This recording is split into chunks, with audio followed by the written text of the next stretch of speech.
Chapter 7. Ken slowly rose to his feet, straightened his suit jacket and crossed the room to his alpha.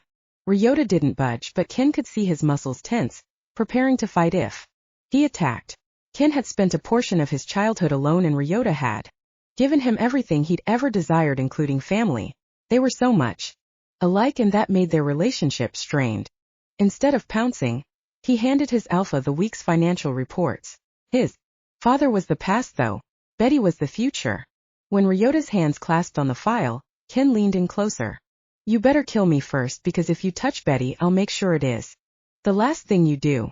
The alpha's eyes narrowed and lips parted as if to respond. Ken turned his back to him. Counting his steps, he made it past the threshold. Alive. Amazing. His alpha didn't respond well to threats. Halfway down the hall, he heard the crash of dishes hitting the office door. Ryota must have flipped the table.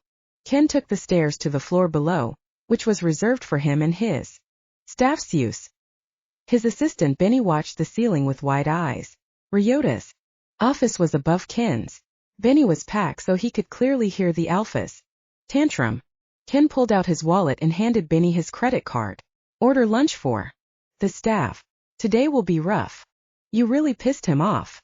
Benny was new to the area and still thought Ryota walked on water. The sound of wood cracking reached Ken's ears. He hit a flinch. That table had been made of oak and weighed more than a car. Better order dessert too. Benny just nodded and blindly took the credit card. He eyed the space under his desk as if measuring if he could fit. Don't worry. Ken patted the smaller shifter's shoulder, as beta protecting. The pack was his priority. He'll bite me, but just growl at everyone else. Just keep your gaze low if he comes in, and let him pass without question. Ken entered his office and leaned against the door. Ryota had given him a home. One moment he'd been a little boy, the next a wolf cub chasing the social worker's shoes. Ken was the son he'd never had, and he just threatened to kill him. Ken hung his head as the ceiling shook. With the amount of swearing that followed, the alpha must have punched a structure beam when he hit a wall. Why couldn't his father be happy for him? He'd achieved a goal most shifters dreamed of. One Ryota hadn't achieved himself. Maybe that was the sore spot. He'd found his soulmate before him. That was petty, but everything about being an alpha had to do with being the best. He'd had that hanging over his head for as long as he could remember. Ryota should be proud. Ken had finally outdone him. The noise above finally quieted. Ryota was either plotting his demise or eating food off the floor. Ken crossed the room and stared out the large windows. He hated to admit it, but Ryota had a point. If they accepted Betty as his soulmate, they'd be setting a precedent, and other packs would object violently. He'd spend the rest of his short life fighting challenges to keep her safe. Everything had been so shiny and happy this morning. He wished he'd stayed trapped in that cage. Then she wouldn't be in danger. How long before the other packs found out? With the internet, it would be hours. He rested his forehead against the window as Angie flew by. She paused at his window like she usually did, and gave him a toothy smile. Unnerving but cute in a don't eat him kind of way. He was glad she found her happily forever with Owen. To think she hadn't been able to shift either when they had met. They had all known she had a little shifter DNA in her, but it turned out she had been cursed. Now here she was flying around the city. No matter how much he wished for an easy solution, he knew Betty's old pack must have done everything to teach her how to shift. He couldn't imagine it. Pack slacking on those lessons. Every wolf made the pack stronger. Her failure to shift would have been devastating for all. Yet she pinged on his radar as a werewolf. The person that made his heart beat. A half-breed that couldn't change shape shouldn't be able to do that. He pushed away from the window and Angie, throwing himself into his leather chair. Fuck. How did he even approach the subject of shifting capabilities with Betty? Eyeing his office door, he willed Ryota to walk in and start a fight. Pounding on something sounded great, but he didn't have that luxury. He had a city council meeting to attend in an hour and had to go over his charts once more. Their new project, the development of a shifter-oriented neighborhood, rested in his hands. Many pack members had invested their savings into this idea and he represented them. Taking a deep cleansing breath, he focused on letting go of his troubles. The muscles in his shoulders unknotted and his wolf settled into the back of his Mine. He picked through the stack of files on his desk. Real estate contracts that had recently gone through and needed managing. A name caught his eye. Almost Home Rescue. That was why it had sounded familiar. He had closed a real estate deal last week and bought the property from some sleazebag. A copy of the eviction notice sat on the top of the paperwork. He read over the form and crumpled it. The knots were back, tight and hard, so was his animal. He had to kick Betty out of her home. Claws punctured through his fingertips, shredding the paper. Sharp teeth pierced his gums. No. He fought for calm. Inner peace, first sprouted from his skin. 1,000 needles threading out of his pores. He grimaced as his bones reset and elongated. He put on bulk as his muscles grew. Material tore. Oh crap, his new suit.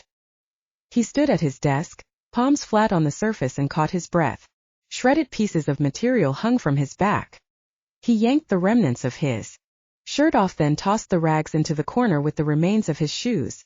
Over his shoulder, a pair of big blue eyes watched him. Angie clung to his window. Her jaw hung open. Seriously, don't you have a business to run? He shouted through the soundproof glass. She jerked and fell away, winging toward her salon. Scratch your itch where Beth worked. He pressed the button on his desk phone. Benny, reschedule my meeting with the city council. He released his hold and strode to the closet. Inside he found a robe and empty hangers. Dry cleaning day. Damn it. He instructed Benny to always leave a spare suit. He returned to his desk. Benny, I need more than a robe to wear. Yes, Beta. I'll fetch your suits right away. Betty sat in the center of her bed, legs crossed, back straight, and eyes watering as she watched the tornado of estrogen invade her home. Trixie and her sister Ruby held dresses one at a time, separating them into maybe and no piles. Mooney, their cousin, worked curlers into her hair. Their eccentric hippie friend would have made an excellent dungeon master during the Inquisition.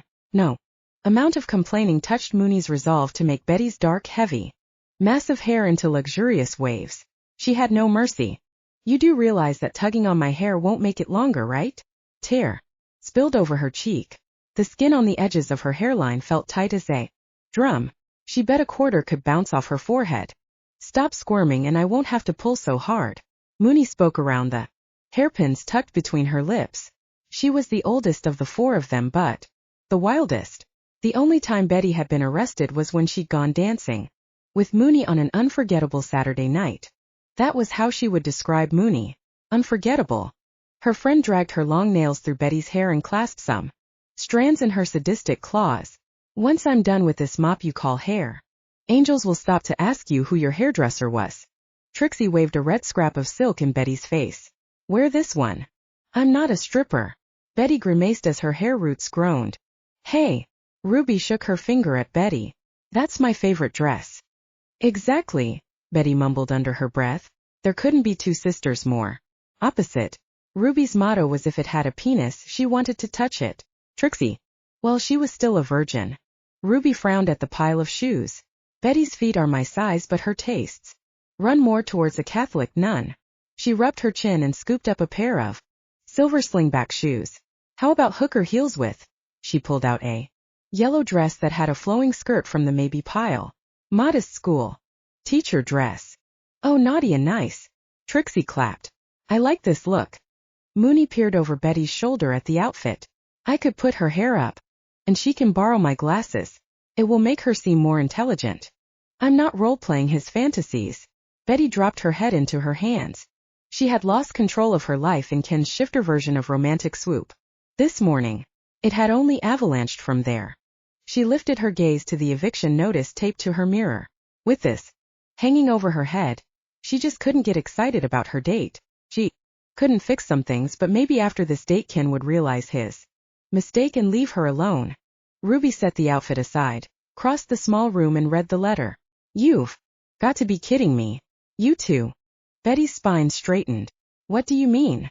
This corporation has been buying out buildings and businesses around this area. The bar I work at is closing its door because they are renovating the place. You're losing your job? Trixie sat on the edge of the bed. You didn't tell me this. Nah, it's more like a layoff. I'm eligible for unemployment and I'll have my job back once the place is open again. Ruby fingered her jewelry box. If you need a place to stay, Betty, you can crash at my pad. I just can't have pets. Thanks. Nobody in their right mind would rent Betty a home with this many animals. I wonder what they're planning to do with the area. The neighborhood could use an influx of new money and a facelift. She shrugged. Probably upscale it. I heard they donated a ton of cash into the local police station. Maybe they'll get rid of the seedy bars and put in coffee shops or boutiques. Maybe I should train to become a barista and give up on bartending. That's not a bad idea. There's nothing wrong with coffee. She held out her empty cup. Why don't you practice? Ruby rolled her eyes. Fine, I'll make a pot, but you put on this outfit so we can judge your ass and make dirty suggestions. Careful with the rollers when you dress. You knock one out and I'll have to start all over again. Mooney followed Ruby to the kitchen. Trixie sat on the bed next to Betty. Stop worrying. This can't be fixed in one day. Who knows, maybe this Ken guy is Mr. Right after all and has a big mansion on the West River where all your animals can live. I doubt it. With my luck, he does have a mansion but is so in debt that the repo man will arrive the day I move in and I'll have to support Ken. She undressed, careful not to mess the rollers. She didn't want to face Mooney's wrath. With Trixie's help, she slipped on the dress Ruby had chosen with the heels. Wow, those were really high and her balance was not that great. Trixie aimed her at the full-length mirror that hung on her closet door. The woman in the reflection was stunning, even with curlers on her head. A stranger to Betty's eyes. She blushed, shy to meet her own gaze. Dog drool and fur was more her style lately. She couldn't recall the last time she'd gone on a date. Perfect. Trixie purred. Now let's work on Chapter 8. The day dragged from project updates to staff meetings to vetting pack issues. Ken's business suit felt too tight, his hunger unsatisfied, and his scalp itchy. At one point he found poor Benny stress eating his way through a whole pizza. The tension between him and Ryota affected the whole office. Ken swore, while devouring lunch, that he saw the minute hand on the wall clock go backwards. He glanced at the torn copy of the eviction notice taped to the top of his computer monitor for the 100th time. How would he fix this? He couldn't stop thinking about the problem, but no matter how many laps his thoughts took around the issue, a solution evaded him. Fate didn't want him to have Betty. He must have been a very bad wolf in a previous life to be punished thusly. Soulmates were a sure thing. It was why shifters desired them so badly. True love guaranteed. Who wouldn't want that? Apparently his soulmate. He kept picturing her face as she had handed him a glass of water when he'd awakened in the dog kennel. Have a rough night? That attitude, that sense of humor, even while taking care of his thirst. He was a goner. His jaw cracked with the mother of all yawns. He had had a rough night and a worse day, but he wouldn't trade a second of it because that meant he wouldn't have met Betty. All he had to do now was convince her they were meant for each other, evict her from her home, and keep his alpha from killing her. Ken rose from his desk and straightened his tie. Just another Monday, except it was Thursday. He pressed the Benny button on his desk to call his assistant. I'm leaving for the day. Did you exchange cars with Beth? Yes, Beta. The shifter sounded wrung out. Ken grinned. Did she give you a hard time again? Being new to the pack, Benny was still figuring out his place within the ranks. Submissives and Omegas took longer to figure out their relationships than dominants. Their more aggressive counterparts tended to just pound the shit out of each other to solve their problems. Humans had trouble understanding pack hierarchy and tended to think Omegas were submissive wolves. There was nothing submissive in Beth. She was the heart of the pack by knowing how and when to open the release valves when the pack stress was high. She did it with social events, phone calls, or what Benny called social interventions. As a submissive, Benny didn't care where he was in pack hierarchy. He just wanted help, and Beth took advantage of it. She had resorted to torturing Benny with outrageous demands that his instincts wouldn't allow him to deny. Benny was a giver. If Beth didn't back off soon, Ken would need to step in. Always. The car is parked in your spot, Benny growled. Being submissive didn't mean Benny wasn't a fighter. Just meant he didn't care about power. He would fight for pack but didn't want to lead. The younger wolf could bench press a Volkswagen filled with clowns, but then he'd set it carefully aside and help them out of the car, making sure each had a balloon. Not all wolves had killer instincts. Otherwise they'd have all killed each other off. A pack had to be diverse to thrive. The weak balanced out the strong so they didn't become serial killers. Benny was the yin to Ken's yang. Maybe that was what Ryota needed. A yang to keep his ing from flipping tables. They could use a few more Bennies. Beta. His voice had an edge to it. Thank you, Benny. He grinned as he heard Benny growling under his breath. Through the wall. Taking the back stairs from his office, he avoided any further delays to his ultimate goal, his date with Miss Betty. He drove to Scratch Your Itch and parked illegally by the front door. Beth sat at the receptionist's desk and quirked her eyebrow at his entrance. Nice suit. Better than your other ones. He glanced at his attire, having not paid any attention to what Benny had picked out. A chef wore an apron, a nurse wore scrubs, and a businessman wore a suit. It was just a uniform. So I shouldn't change for my date? He had planned on jeans and a collared shirt. Angie stepped out of one of her scratching rooms, drying her hands with a towel. Hair cropped short and a wicked smile, she appeared relaxed for the first time since he'd met her. Made it life suited her. She assessed him from head to toe. I heard the good news. Beth offered an unapologetic smile. She had told everyone like Ryota had predicted. Angie adjusted his collar. You smell nervous. You're never nervous. She chuckled. Explains the explosion of fur I witnessed this morning. About that, is Owen going to stop antagonizing Ryota? It's putting strain on the pack. Beth rolled her eyes. The alpha needs a vacation. I'll talk to Owen. She patted his cheek. Don't seduce her on the first date. Why not? He'd been waiting all fucking day. If his skin got any tighter he'd bust a seam. He needed to touch her, smell her, taste her. Waiting sounded like death.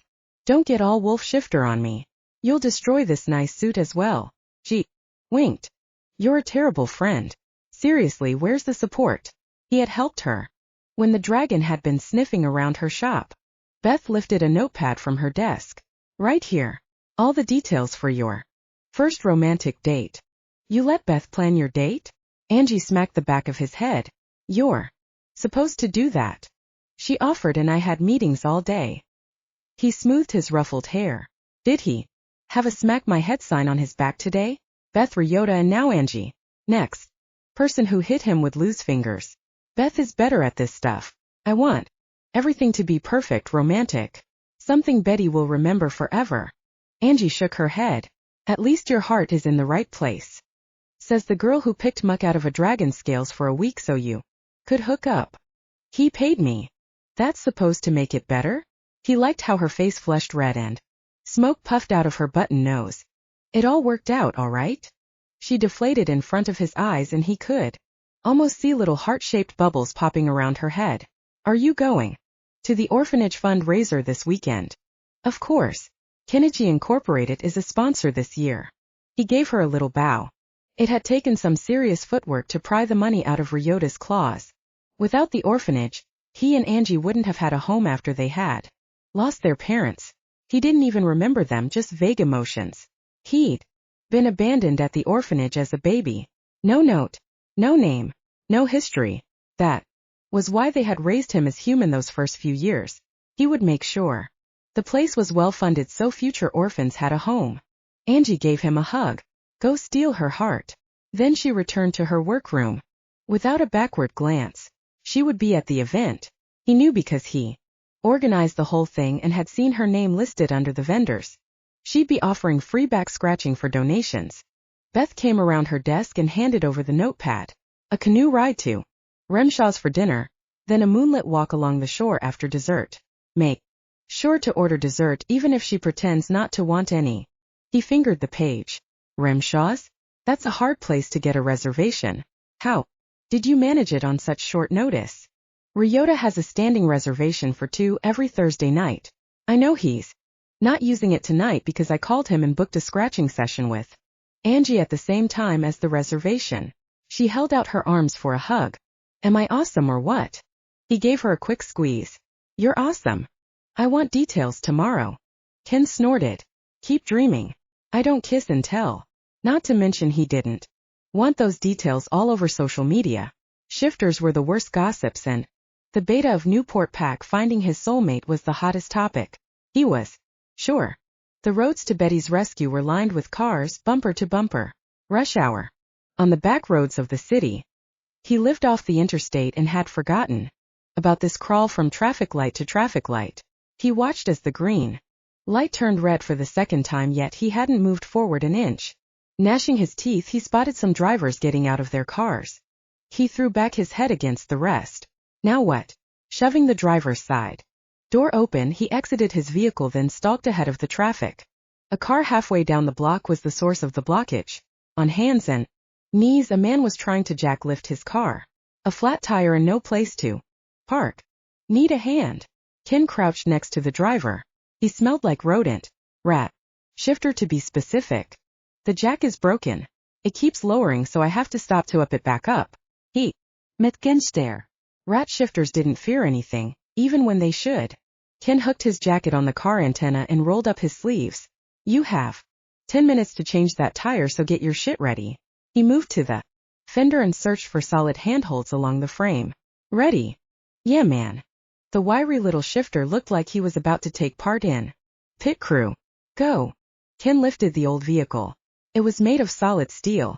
Ken's muscles trembled as he listened to the sound of a tire hitting the ground and bolts tightening. Okay, man. All done. The rat shifter stood, wiping his hands on his jeans. Thanks, that was really nice of you. No, it's not. I'm late for a date and you're blocking my route. You look familiar. Wolf Pack, right? Ken fixed his suit jacket after putting it back on, then eyed the other shifter. Yeah. He didn't socialize with any of the rats. The stranger gave him an amused grin.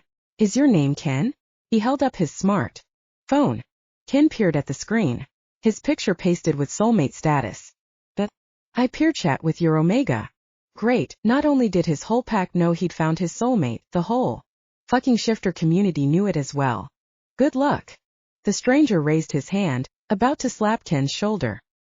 He aimed a glare in his direction and the rat shifter stopped midair, having second thoughts about the familiar gesture. By the time Ken stormed back to his car, traffic started moving again. About time to. He just might make it on time. He fought the urge to speed. The last thing he needed was a ticket.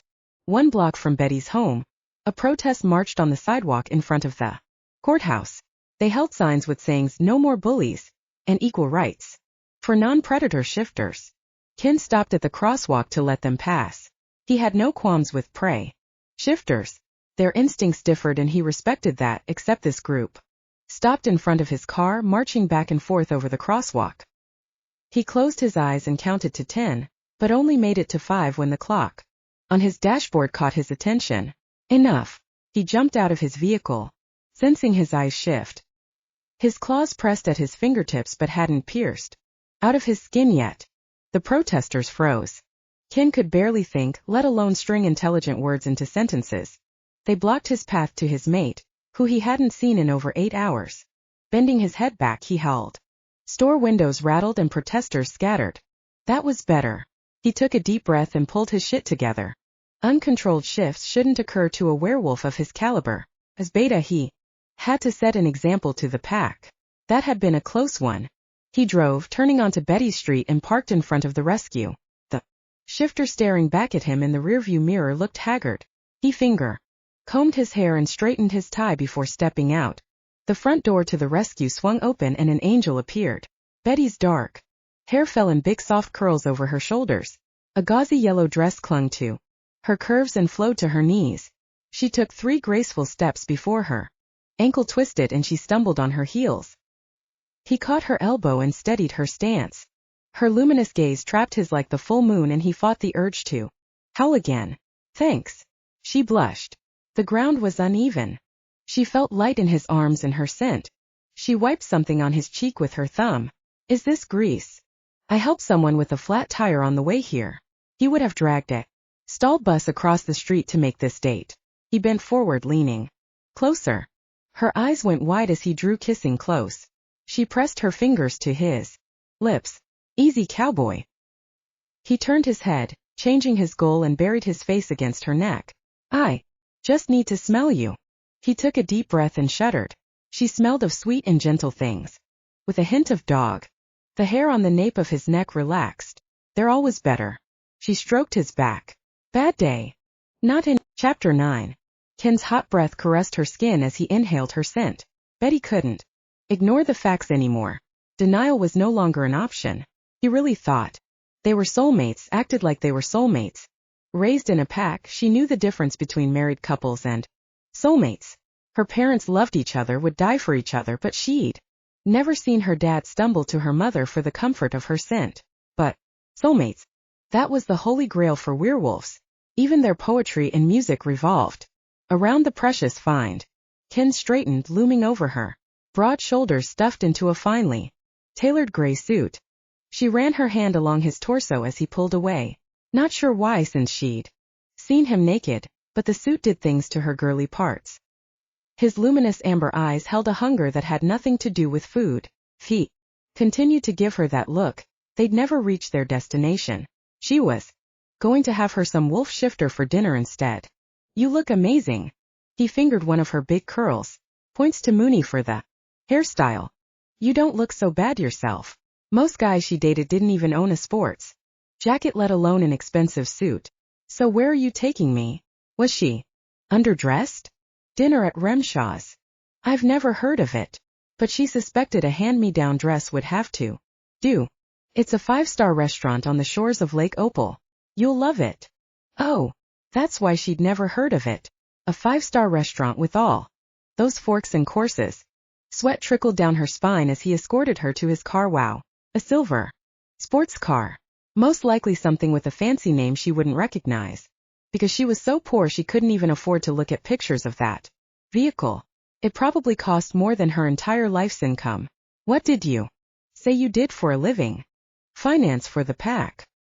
He closed her door after she sat in the passenger seat. Then stalked to the driver's side. Stuff a werewolf in a suit and he would look civilized, even human, until he moved. In her opinion, there were two types of shifters. Those who wanted to be accepted by humanity, who toned down their animal nature, and those who embraced what they were. Ken was of the second kind. Fluid grace that spoke of inhuman muscles, and the glance he cast over the street was purely predatory. He slipped behind the steering wheel and swept her away from all she considered safe. Even his driving skills spoke of controlled power. Betty blinked at the blur of streetlights, waiting for the car to turn into a pumpkin carriage. Her stomach rolled. At the stroke of midnight, would it all disappear? Just seemed too unreal. 20 uncomfortable minutes later, they pulled into a park and parked at the edge of Lake Opal. She twisted around. Where is the restaurant? Across the lake. He hopped out and jogged to her door before she could exit. Offering her his hand, he helped her out.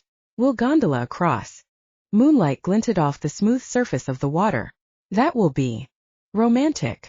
The whole point of her going on this date was to prove to Ken they weren't meant for each other, but he had turned the table. Her heart was filled with doubt and desire now. What if he was right? He threaded their fingers together and stepped closer, pinning her against the car. His smile was pleasant, even though he didn't bother hiding those prominent sharp canines. Hers weren't so big for someone with shifter blood running in her veins. She was considered dainty, not as delicate as Trixie, but her friend was human. Betty had read about this lake when she'd first moved to Newport. It bordered the Dragon's Land and brought lots of tourists to the area hoping to glimpse them fly overhead. By the shore, an elderly man waited on the dock, except she didn't see any gondolas, just paddle boats. Ken scanned the shore and asked the man, "Is this where we're supposed to rent gondolas?" "Yep." The man rose slowly. She could almost hear his joints groan. "You have a reservation under Ken Birch. I have you listed, but you are 15 minutes late. I let the boat go to another couple. If you can wait 20 minutes, I have a boat due back." Ken glanced at his watch. "We have a reservation in 20 minutes. We don't have the time. We should drive." "The Remshaw? Quicker to go by boat." Ken growled quietly. She was close enough to hear it, but the man didn't react. "I can rent you a paddle boat. That way you won't miss that reservation. Heard it's hard to get one at that place." The glare Ken shot the paddle boat should have sunk the fleet, but then he glanced at his watch. "Fucking flat tire," he muttered. "We'll take it." Betty pulled Ken toward the dock. "Come on." It'll be fun. Pretend you're at summer camp. She almost started to skip until the stilts she wore as shoes tried to snap her ankle in half again. Okay, walk like a supermodel. Kind of hard to make that work on soft grass. I've never been to summer camp. He continued to eye the boats and rubbed his hands together. How do these things work? The old man followed them and gave Ken instructions. As far as she recalled, they pedaled and steered. Not that difficult. Ken asked about life jackets and made sure hers was strapped per code. Then he asked if there was an emergency beacon, at which point the man told him to shout for help. The lake wasn't that damn big. Then Ken proceeded to inspect all the paddle boats. She exchanged a look with the old man and shrugged. Werewolf? He asked. Yep. Explains a lot. He returned to his post. She rolled her eyes and shoved Ken into the one he was inspecting. Come on, Captain Nemo. Let's launch before the restaurant closes. He maneuvered over the seats and pedals with his supernatural balance and landed in his seat. I still haven't looked at those two. They are paddle boats, not U-boats. She lifted one foot, balancing on one stilt. How had she let her friends talk her into wearing the hooker heels? And changed her mind as she wobbled. Shifter grace was genetic and she had it somewhere. When she'd moved to Newport, she had tucked it in a back pocket and forgotten which one. Living on the edge of two societies made life hard. She'd spent 18 years trying to meet pack expectations. Then for the last 5 she'd done her best to pretend to be human, living among them, making friends, ignoring her wolf instincts until they were just a whisper. Ken noticed her hesitation on the dock and leaned his tall body across the boat, wrapped his huge hands around her waist, and plucked her off her feet. Like she weighed nothing. Under this filmy dress hid a solid body. The only way she could control the pent-up wolf energy was to burn it by working out, or she got downright cranky. Having dogs helped. Lifting a Great Dane like a puppy and doing squats did wonders for her glutes. Ken settled her inside the boat and didn't let go until she sat. The muscles along his jaw popped as if he clenched his teeth. I can't believe we're doing this, he finally muttered. She brushed her fingers along his square jaw. Relax, it will be fun. She pedaled the boat away from the dock before he changed his mind. This wolf in a suit seemed ready to pounce when he should be stretching and play.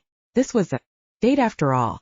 Twisting in his seat, he added his strength to the pedals and steered them across the narrow lake.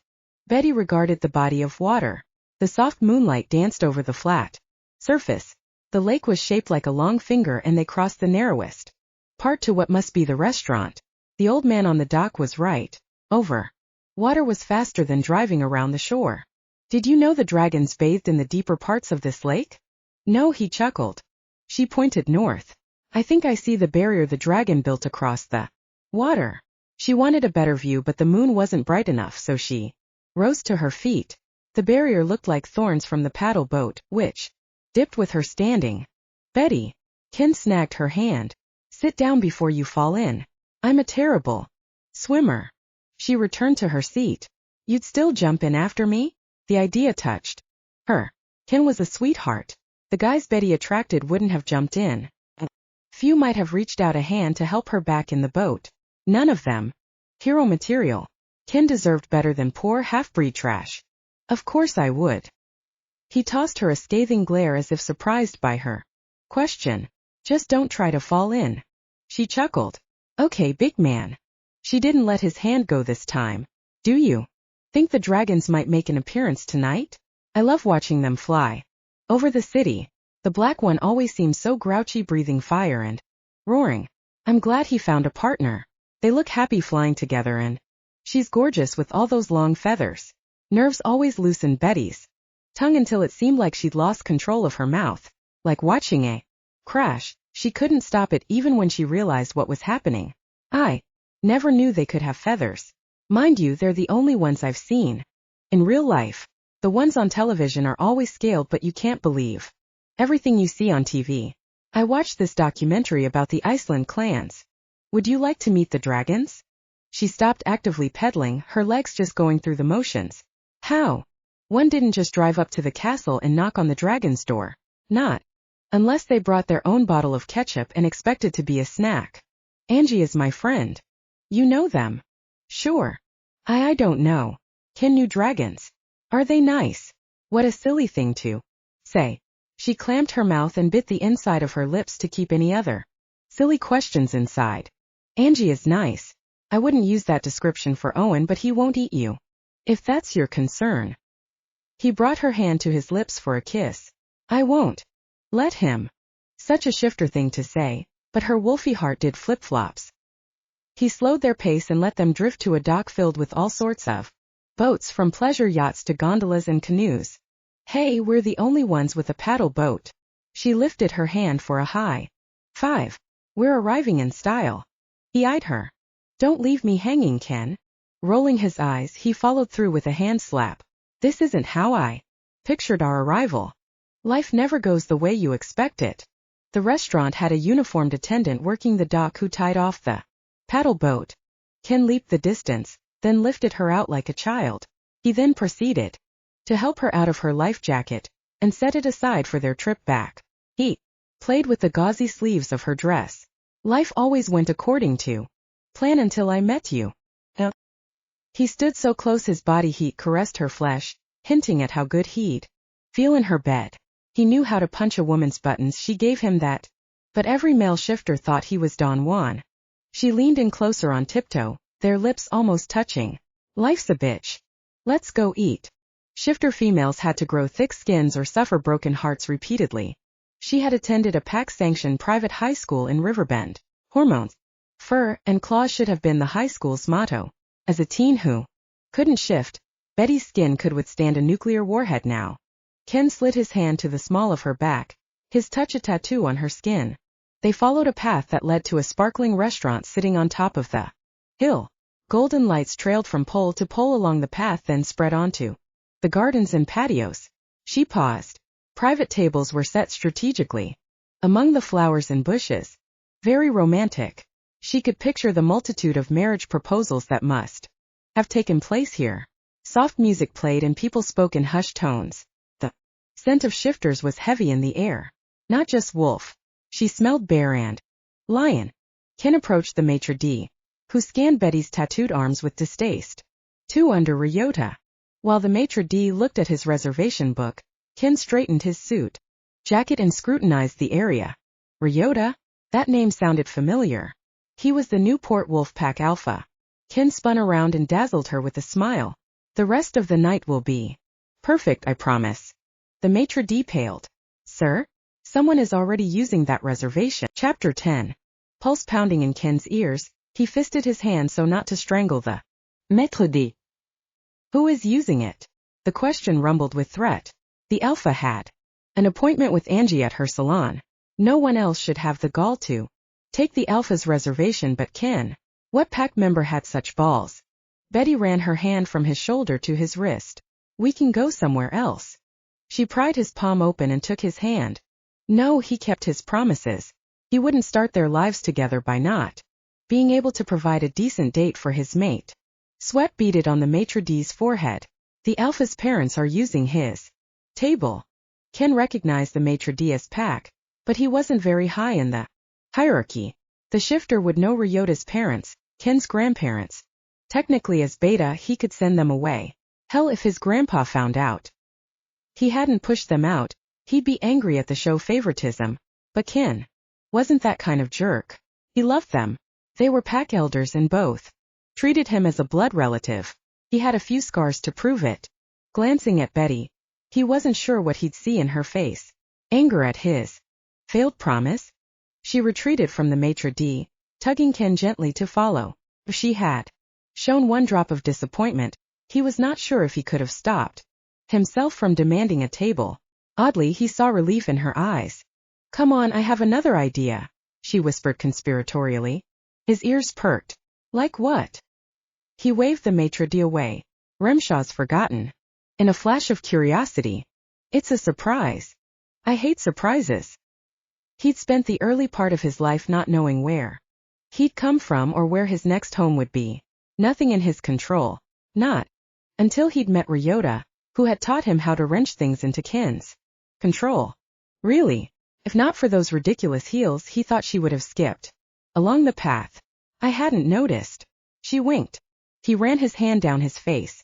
I deserve that. You have to understand it's part of my nature. You're dominant? Stop teasing. He should be insulted but was only amused. Most dominants pound their chests and growl and snap their teeth. She paused by the water while the dock attendant ordered their ride. Those are dominant wannabes. Those with real power don't need to flaunt it. A cool breeze blew over the lake and she visibly shivered. He took off his jacket and draped it over her shoulders. Took all his willpower not to sweep her in his arms, carry her home and wrap her in his blankets. Trailing his nose over her hair, he inhaled her scent to calm those deep-set instincts. Their blankets. Their bed. He wasn't alone anymore. Stop snorting my hair. She elbowed him away. I spent hours in hot rollers. This afternoon. He brushed the soft curls from the nape of her neck and kissed her behind the ear. For me, he whispered. The attendant approached, brushing past her. Touching his mate. He growled a warning. The attendant spun on his heels and returned to the paddle boat. Betty was his. All males would know this. He's human, you know. You probably scared 5 years off his life. She glanced over her shoulder. You're flaunting that dominant side. Sure you don't want to beat on your chest. He sighed and followed her to their pathetic ride. He tipped the attendant and made sure Betty was safely seated with her life jacket strapped tight. Now that he'd found her, nothing would take her away. They paddled over the smooth surface of the lake. Flop, flop, flop of the propeller the only sound. She set her hand on his knee until he slowed his water-eating pace to a stop. They drifted. There. She stroked his thigh. Take a deep breath. Everything will be fine. He did as she asked and discovered a tight knot twisting around his heart. Wasn't just the date gone wrong. He had Ryota's ultimatum hanging over his head and that fucking eviction notice. She caressed his cheek and drew his face closer to hers, where she placed a chaste kiss on the tip of his nose. Do you like hot dogs? What werewolf doesn't? That was like asking a kid if they wanted candy. She scanned the shore. I come to this park often. I thought you didn't know Remshaw's. She rolled her eyes.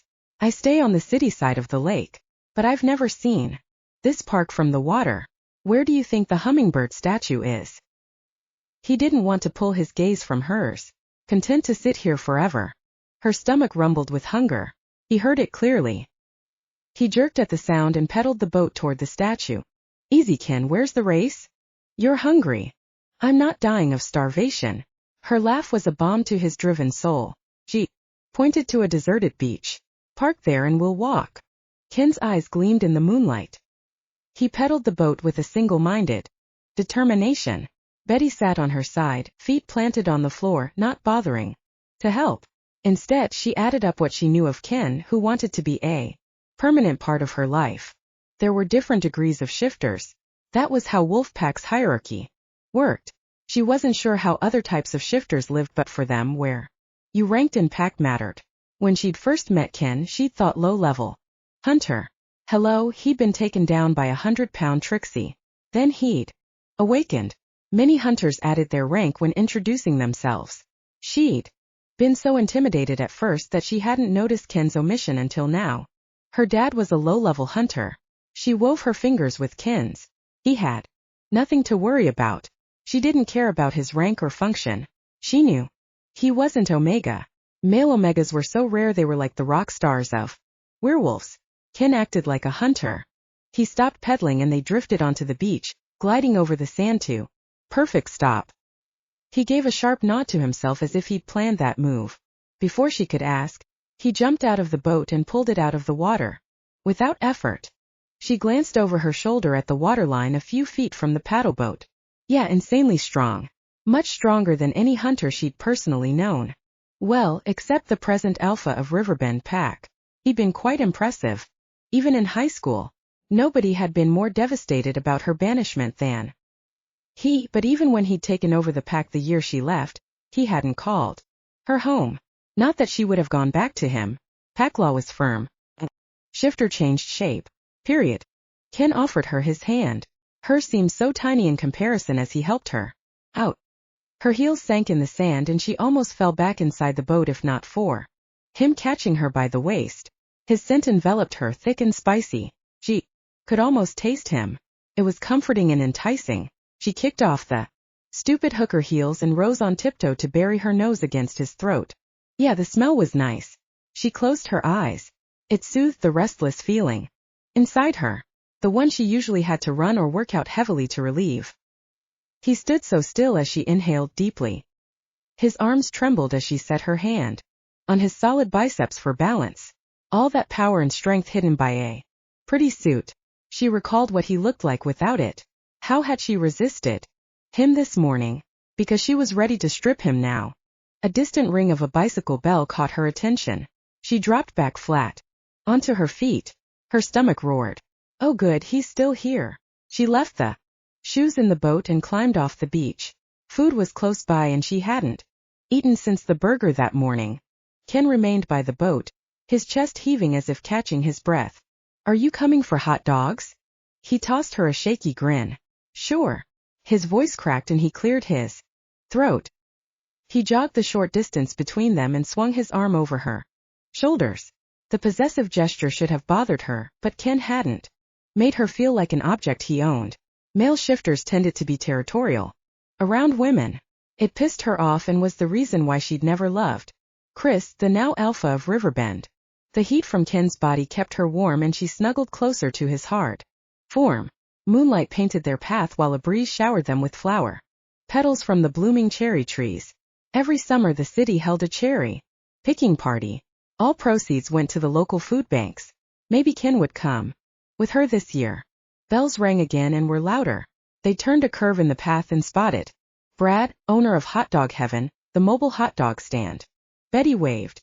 The owner relaxed his hold on the bike bell. Hey, Miss Betty. His eyes went wide and he stood taller. And Mr. Birch, sir. His gaze darted to Betty. With such surprise, she checked her dress to make sure her hem wasn't tucked in her underwear or something. Ken's hold tightened. Brad, I wasn't aware you both knew each other. Just as a customer. Brad lifted the metal lid of the container holding his famous steamed hot dogs. The usual then for both of you? She rubbed her hands together, ignoring Brad's weird behavior. You bet. He loaded 3 hot dogs with everything on them in a cardboard box for Ken. Then 6 more in a separate box for her with a lemonade. Brad held up his hands as Ken offered him cash. On the house. I can't accept presents from Pack. Ken stuffed the money in Brad's shirt pocket. Huh. She hadn't guessed Brad was a wolf shifter. He was a nice guy. She inhaled her first dog, barely tasting it. Unfortunately, she had inherited her father's appetite, but thank goodness she also had his metabolism. It meant she was hungry all the time since she couldn't afford to feed herself like a shifter should. If she was Pack, they would never let her go hungry. She pushed the sore thought away. Tonight was about having fun. Tomorrow she would adult and face her mounting pile of problems. Consider it an early mating gift then. Brad's grin was so huge she could count all his teeth. My 2 best customers coming together. Beta, it would be an honor if you accepted it. He held out Ken's money. Ken sighed. Accepted. He returned his wallet to his pocket and gathered his food. There's a nice place to sit by the fountain. Her hot dog sat in her gut like a rock. She followed, her body on autopilot, as she tossed Brad a questioning look. He rocked back and forth on his feet, hands clasped in front of him, stupid grin aimed in her direction, obviously thrilled in Ken's choice of a mate. Exactly how had he known that? But that was not what made her want to puke her delicious processed meat. She sat next to Ken on the beach facing the park fountain. He eyed her box. You already ate one. I'm slightly envious. I wish I could eat that many. I'm too busy to eat, so I usually have just 1 meal a day. Not to mention, she could only afford one, and so she purchased the biggest bang for her buck. 6 hot dogs at Hot Dog Heaven cost her less than if she made them herself. The walk was a bitch though. She set her food aside. Appetite gone. Did he call you Beta? Chapter 11. Betty slapped Ken on the back as he choked on his first bite of hot dog. She offered him the lemonade and he chugged half of it down. Is that a problem? He asked while returning her drink. Yes. She shook her head. No. She set the bottle next to her food and picked at the bun. I don't know. She'd thought he was a low-level hunter. Like her father. Second in command of the pack? That was a lot of responsibility.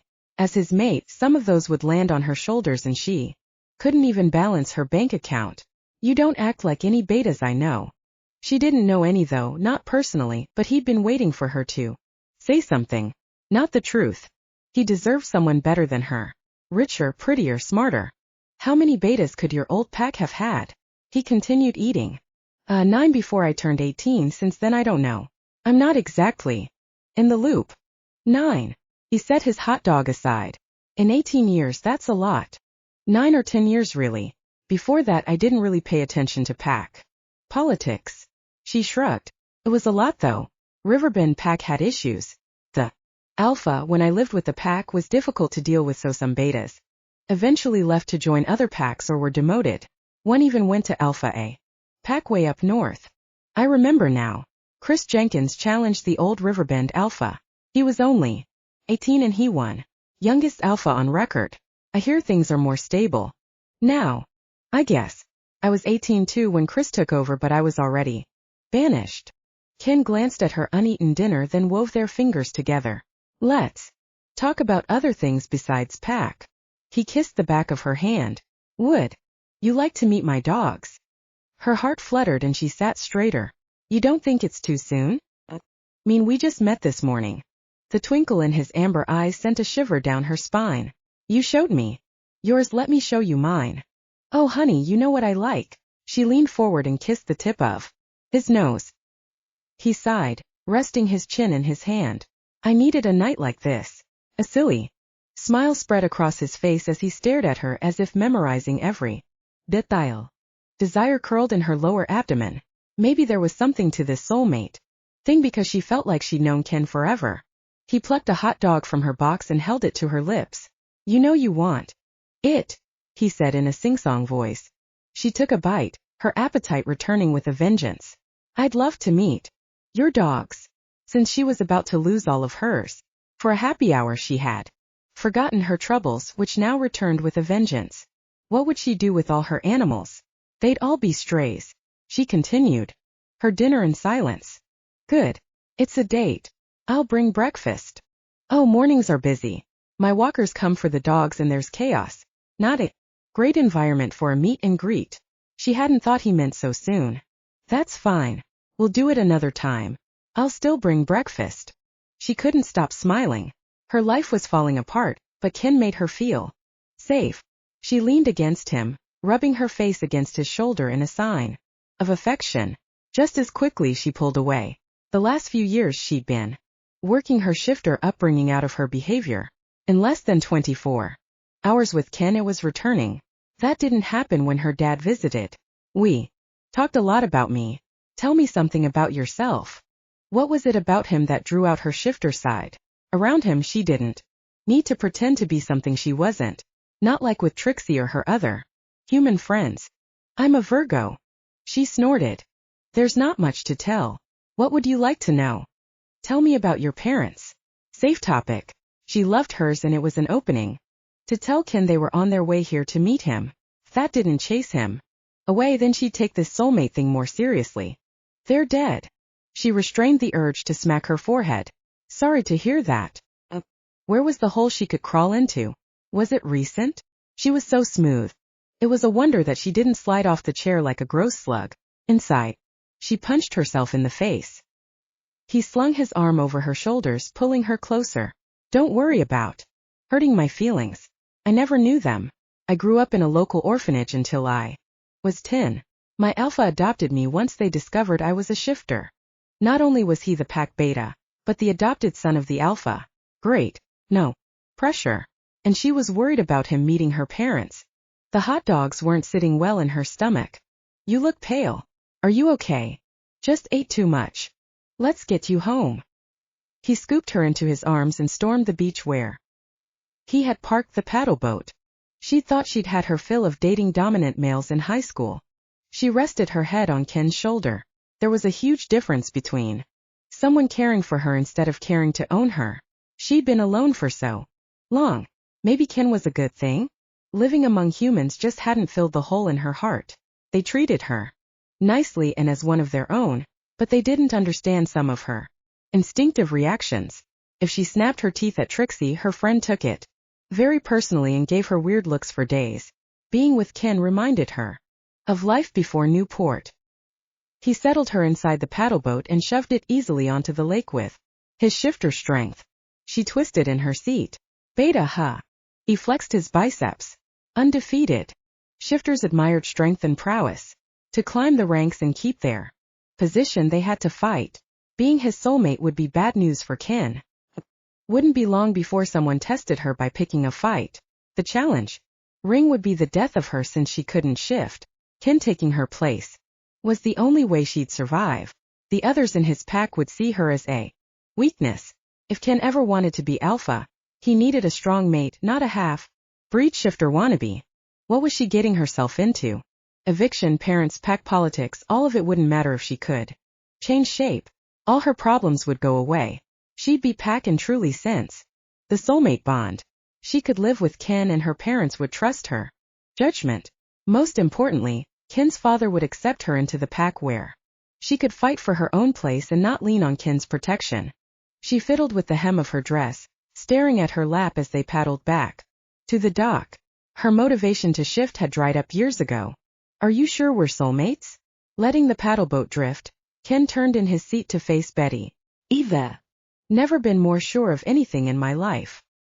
He'd heard all the stories of soulmate meetings. Everything they described was true. He'd known it the moment he'd gotten a good scent of her. I wish you could be as sure as me. See, that's my point. Soulmates can only be shifters. If I was a shifter, I would be sure. So you feel nothing? He didn't believe that. Not after that moment on the beach. She dropped her head in her hands. I'm a mess. Maybe I do sense something. But there's so much pressure and stress in my life right now that I can't be distracted. He recalled Ryota's threats. Everyone in the pack knew he had found his soulmate, so they expected her to be a shifter. She acted like one of them for the most part. She sure ate like one. Let's take this a day at a time. I'm sure we'll figure things out eventually. Stress, they had that in common. Not only did he need to explain a death threat, but that he had to kick her out of her home as well. He'd wanted one romantic night with her before he exposed her to the crazy. That was his life. Yet he'd managed to mangle a well-planned date because that's the way he rolled. He'd have to make this up to Betty. The dock drifted in sight and he refocused on returning to shore. How was dinner? Asked the dock owner. It was great. Betty's smile lifted the burden crushing Ken's heart. Really? He couldn't resist brushing the back of his fingers over her cheek. She closed her eyes and leaned into his touch. Definitely. That fancy restaurant would have made me feel uncomfortable. She waited, shoes in hand, as he climbed onto the dock. He lifted her out of the boat. You were right. About what? She clasped his hand as they strolled to the car. The paddleboat was fun. He didn't get enough joy in his life. Maybe that's why he was so fond of his dogs. They had low expectations and a delight for simple things. They played. Betty played with him. Something no other pack member dared. You're smiling. What are you thinking about? She tugged him closer. He ran his fingers through her wind-blown curls. She was more beautiful this way, wild and free. That you remind me of my dogs. She jerked away. What? That sounded better in my head. He pulled her into his arms. I love my dogs. What was he saying? Had he just compared her to his strays? Someone stop his mouth before he wrecked things forever. She melted along his body instead of decking him like he deserved. I'll pretend that was a compliment. She poked him in the chest. On the condition that you'll practice new ones. He breathed a sigh of relief and opened the car door for her. You bet. He drove her home. The neighborhood was dark. Every second streetlight seemed out and distant sirens hurt his ears. Metal shutters protected storefronts and the streets appeared deserted. He didn't want to leave her alone. Not in a place like this. He parked in front of the rescue. You have a lot of trouble in the area. She raised a perfect eyebrow. How would you know? I've done some real estate analysis in this area. Crime rates are high and income low. Betty snorted. Someone should clean up this place. Make it better. Gee. Sounded sarcastic. You wouldn't want that? Some developer's already buying the land and buildings. Once he's done renovating, the rents will be raised. Then where will most of these people live? She shrugged. Like you said, income is low in this area. I understand your concerns, but upgrading the area will bring in new jobs. Probably better paying jobs. More customers to these already existing businesses. Change isn't a bad thing. He needed her to understand the pack's vision for this neighborhood. Eventually the truth would get out. Just not tonight. One small step at a time. He peered down the dark street. Could she fight off intruders? What if they had guns? Maybe I should spend the night? Is this another thing that sounded better in your head? She crossed her arms. Ken snapped his mouth shut. It had. Not so much now. I'm worried about your safety. She patted his cheek. I have 2 Great Danes patrolling the shelter. An intruder would have to be nuts to step onto their territory. Not to mention, I've managed to take care of myself up until now. Another night won't make a difference. Been doing it alone for years now. He leaned closer, drawing in her scent. Not anymore. Her lips parted as their gazes locked. No, she whispered, her voice shaking. I'll be there for you. Unable to resist anymore, he brushed the loose strands of her hair away from her face. Touching her was like a drug. Time the pleasure grew more addictive and he craved more. She gave him a sardonic smile and ran her thumb along his bottom lip. That's what all the good boys say. They're always the most dangerous. He gave a slow blink. How? A girl can spot a bad boy easy. You know what to expect when you date one, so you guard your heart. And when things go south, we eat a pint of ice cream. A couple of chick flicks later, things are back to normal. She pinched his chin gently between her thumb and index finger, drawing him so close they shared air. The good ones, they tend to slip past a girl's defenses. They promise things we want to hear, and the next thing we know our hearts are shattered in pieces. No amount of ice cream can fix that. They're more dangerous than any bad boy. You sound like you're talking from experience. She shrugged. Maybe I am. Just makes what I'm about to tell you even more important. He could barely breathe. They were so close her lips brushed his as she spoke. It wouldn't take much to close the gap, but he wasn't that big of a fool. She was bearing her fears. Something almost as difficult as revealing her heart. You, Mr. Birch, are very dangerous. He lowered his eyelids as the knot strangling his chest vanished. I should take compliment lessons from you. Maybe, but first you should kiss me. Ken pressed a tender kiss to her mouth, wanting to savor the moment. She might think him good, but when it came to Betty, his thoughts were not chaste. She combed her fingers through his hair, tugging him tighter against her. He scarcely dared to breathe as she relaxed against him. It took every bit of his inner strength not to pull her onto his lap and explore her tempting curves. Having her here, clutched against him, felt like the greatest gift. He had spent so many years searching. Others in the pack had called him a dreamer. At best crazy, at worst to be so sure he would find her. His Betty. His soulmate. More than anything he ached to claim her, to take her as his own. But he wouldn't. Not yet, not while she still doubted their bond. She was so tough. Yet a moment ago he glimpsed her vulnerability. He would take the small joys she offered freely. Her kiss was a gift. He slid his hand behind her neck. After a moment's hesitation, she parted her lips. He slid his tongue into the warmth of her mouth, trying to ignore the rising scent of her arousal. It was killing him. To his surprise, her tongue immediately tangled with his and began to rub in an erotic motion. He couldn't control the growl of pleasure that purred in his throat, shocked at how quick his body responded to hers. He pulled away just long enough to brush his lips over hers in the gentlest of kisses. Betty, he murmured. Her name tasted like a promise on his tongue. They didn't part ways now. She would be coming home with him and he'd never let her leave. She ran her hands over his rough cheeks. I had a really nice time tonight. Ken. Me too. I'll be fine. No one's dumb enough to break into a dog rescue. She kissed the tip of his nose. But thank you for worrying. It felt nice. Before she escaped his vehicle, he grabbed her hand and raised it to his lips. For a kiss. He caught her gaze, glimpsing the spark of Wolf Shifter responding to his dominant nature. See you in the... Chapter 12. Ken wrapped the last breakfast burrito and packed it with the other 9 in a plastic container. After watching Betty eat last night, he wondered if 10 would be enough to feed them both. Then again, she might not touch a single one. He eyed the breakfast warily. This was the first meal he'd cooked for her, and he was presenting it in clear wrap. Betty were more like Beth, he knew. She'd toss it in his face, but his mate was not prissy like the Omega, nor was she snappish like Angie. He hung his head. That was the extent of his knowledge of women. Two oddball shifters who scratched backs for a living. Sure, he'd had lovers, but everyone put on a fake facade with him, so he never got to know them personally. As Beta and the Alpha's son, most shifters didn't treat him like an average person. Most tiptoed around him. It hadn't bothered him. Not until he wanted to settle down to start a family, then the reality of it had hit him. Every woman he'd been with had been false. Now he understood why most alphas remained single, or those who did have mates cherished them above all others. Betty hadn't even known he was Beta of the pack until they'd been eating. He took his position for granted and assumed everyone in Newport knew. It wasn't something he flaunted. He could only hope it didn't change things between them. He liked her. She was honest and kind and fun.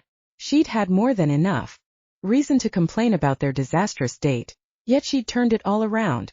And they'd had a great time. He wouldn't change a minute of it. He eyed the meal he had cooked one more time. If she didn't like it, then he'd just cook her something else and another thing until she accepted a meal from him. The mating ritual was considered archaic by humans, but it made perfect sense to Ken. A shifter male wanted to provide for his female. Food was top priority. Fine. He didn't hunt chickens or steal their eggs, or kill pigs to get the bacon. That wasn't the point, which the humans didn't comprehend. He could provide Betty with food that she would like.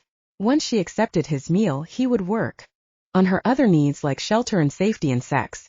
Not in that order. If he had his way, he would prove to her that he would make an excellent mate for life. That was instinct. When had humans lost theirs? He scratched his chin. Betty was half human. What if she didn't respond? What if she wanted to be courted like a human woman? He shook his head. No, she was shifter. Otherwise she wouldn't be his soulmate. He would proceed with his plan.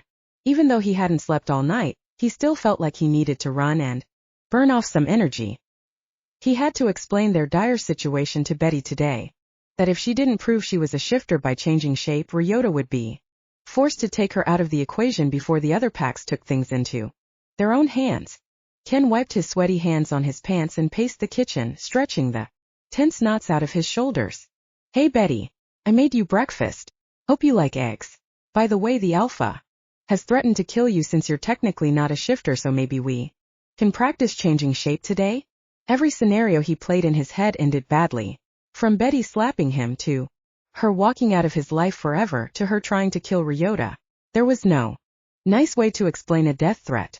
Ken's phone rang. He checked the screen, then closed his eyes. He recognized the number and hesitated to answer. Ignoring his father would make things worse, but he wasn't in the right headspace to fight with Ryota. Not after yesterday's breakfast table flip out. Maybe Ryota had changed his mind and would accept Betty as pack? Ken checked the clear blue sky. Yeah, no pigs flying. He knew his father.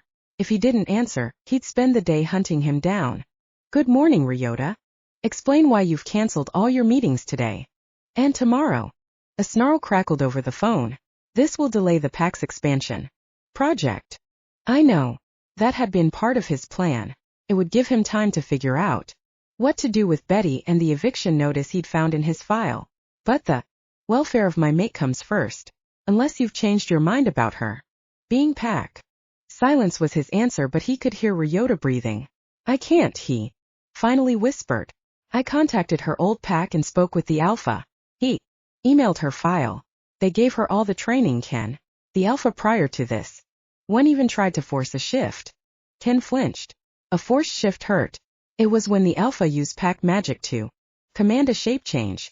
Pack member couldn't fight that kind of power. Alpha had to be confident in his pack to make such demands.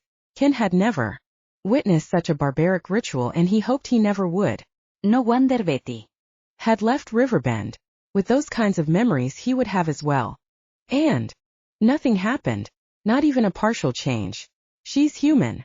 Ryota cleared his throat. If I could ensure our pack's safety, you know I would take her in. Are you expecting me to stand back and let you kill her? Without a fight? Went against every ounce of his nature, shifter and man. No, and I regret my words yesterday. The last thing I want is to hurt my only son. Can't you understand what you've done though? The situation you've placed me and the pack in. The terrible thing was Ken did understand but didn't care. Betty was his. Period.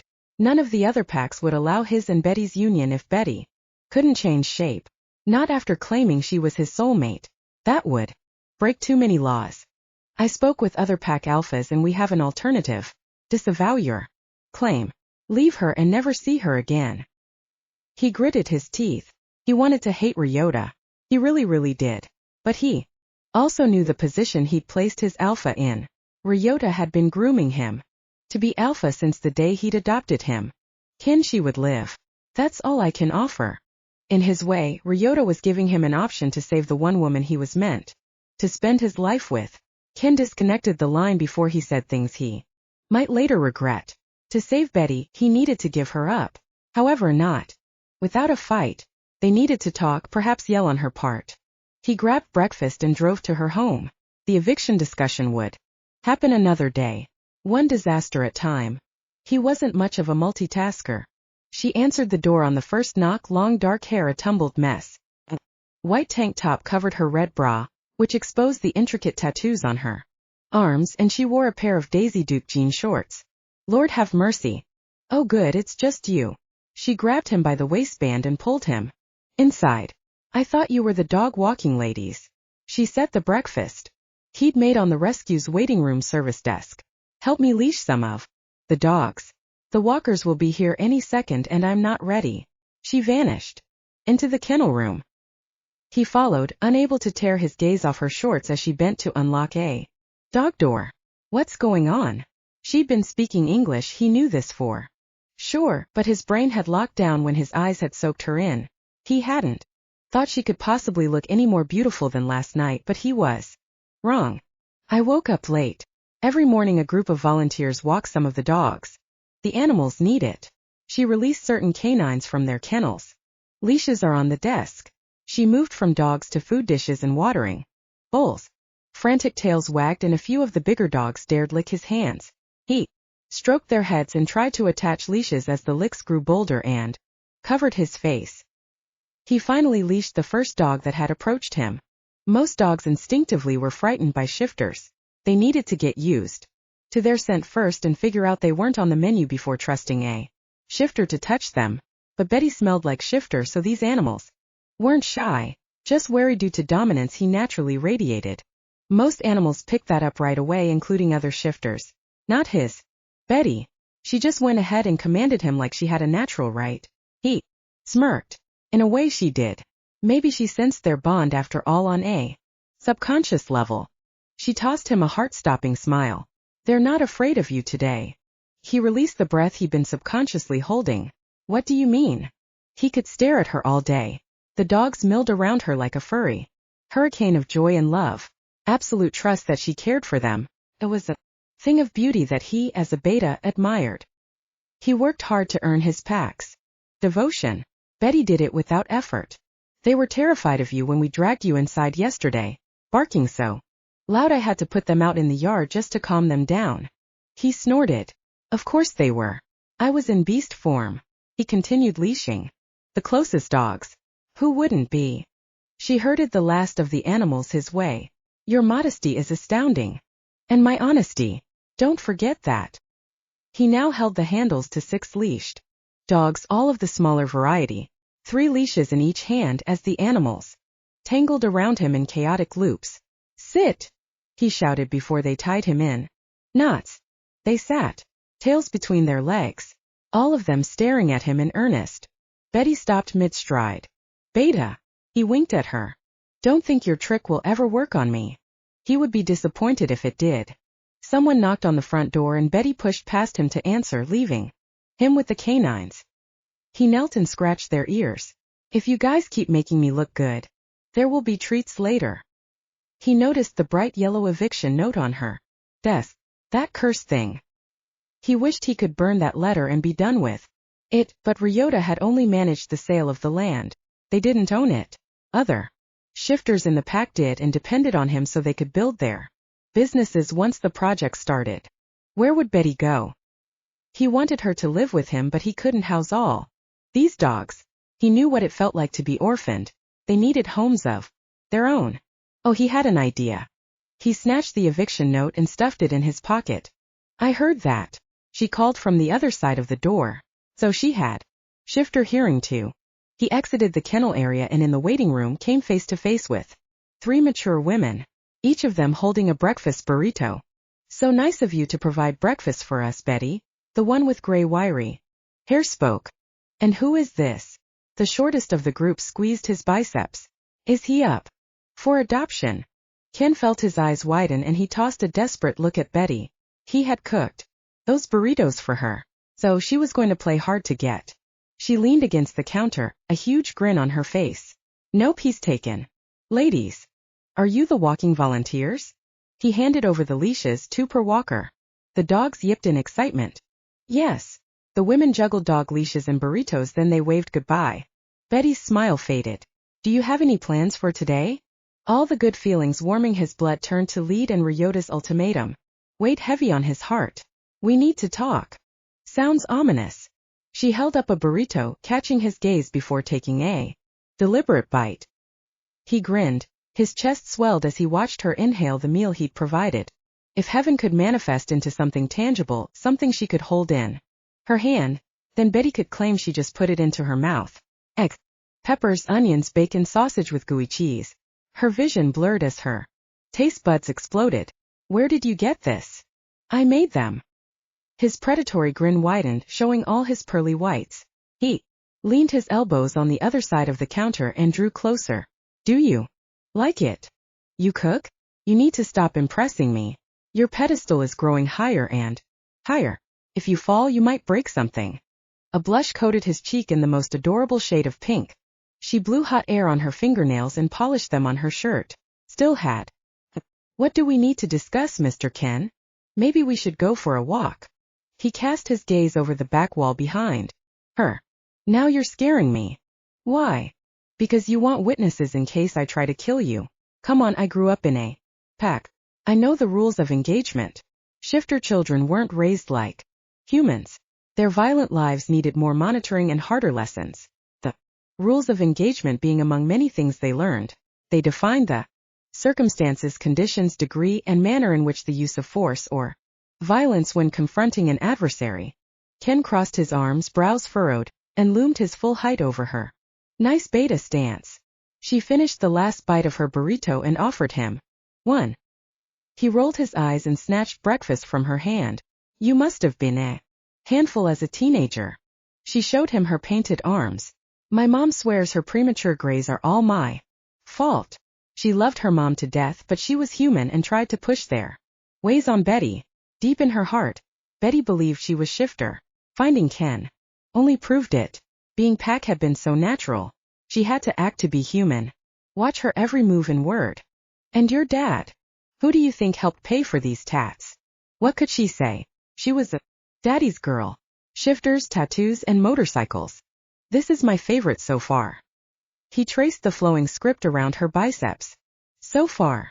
Most of her ink had been done by pack artists except that one. She had befriended a damper at a tattoo convention in Riverbend. Betty had let the artist talk her into being a model for her work. From an old book, Betty had picked this design. Well, I haven't had a chance to see the rest of your skin. Wow, that actually made her blush. She pressed her hands to her cheeks and changed the subject. My parents are the classic opposites attract couple. She prevents him from pulling stunts that might kill him and he pushes her to try stuff she is afraid of. They sound interesting. His voice carried a wistful note and she recalled he had been orphaned. She cleared her throat. How did you lose your parents? It was the elephant in the room and she wasn't the type to ignore the obvious. Better to ask right out than to speculate. He shrugged. I don't know anything. They might have died. They might not have wanted me. I was found as a baby in the woods outside Newport. That's how I ended up in the orphanage. She couldn't imagine not having her parents. She had accused him last night of not understanding how it felt to not belong, but she had been wrong. If anyone knew, it was Ken. She rose on tiptoe and pressed her lips to his, quick and possessive. He stood so still. What was that for? For just being you. She loved how he reacted to her every touch like he savored each one. The orphanage is having a fundraiser event this weekend. I'm one of the organizers and I was wondering if you would come with me. I'd love to. She'd have to borrow more clothes from her friends. I also happened to notice this. He pulled her eviction notice out of his pocket. Heat blazed across her cheeks so fast she was surprised to see there wasn't smoke. It's not what you think. I'm on time with my rent. It was the only bill she kept up to date. Like that helped her situation. How many meals had she skipped for rent only to be kicked out on her ass? Regret was a fine teacher. She plucked the paper from his hand, balled it up and tossed it in the trash. Those developer assholes are buying out the neighborhood. They want to upgrade everything. That doesn't sound so bad. She raised her eyebrows. You're not the one who will be homeless in a few weeks. You'll never be homeless as long as I'm around, Betty. He clasped her hands within his. I just assumed you would move in with me. A bucket of cold water being dumped on her head wouldn't have made her gasp any louder. We just met like 5 minutes ago. Holy crap, he better not have a ring in his pocket. I like you a lot, but you just need to cool off your jet engine. Can we date a bit more before you pack my bags? He threw back his head and laughed. We're soulmates. This, he gestured to the breakfast and the shelter waiting room, is me being so patient. Normally, you'd already be packed. She pressed her lips together. I know I've heard the stories. Never believed in them though. Soulmates were supposed to fall in love instantly, tear their clothes off and make puppies. We're not textbook. He cupped her chin, lifting her gaze to meet his. Believe it or not, I'm here to stay. So let me help. She gave a sarcastic laugh. You willing to buy the place? I would, but seriously, the building is falling apart. It's a poor investment. We can do better. For the first time in what seemed like forever, she'd been given hope. She wanted time to slow and bask in this feeling. She'd been in survival mode for so long that she'd forgotten how this felt. Our first move should be finding homes for the animals you have. What do you think I've been doing? Most people in this area could barely feed themselves, let alone a pet. My volunteer dog walkers come here because their apartment building wouldn't allow pets. Wait, don't get defensive yet. Listen to my idea. Why don't you open a venue at the orphanage event and adopt a pet tent? She paused, letting the idea sink in. This will cost money. Something she didn't have. Sponsor. He pointed to himself. I'll give one spot. She was almost afraid to breathe. You sure about this? There's no takebacks. Once you say yes. Yes. He bit into his breakfast burrito. Now let's talk about spreading the word of your adoption day through a campaign and then how I'm going to teach you to shift. The smile vanished from her face so fast her teeth had whiplash. Fuck you, Ken.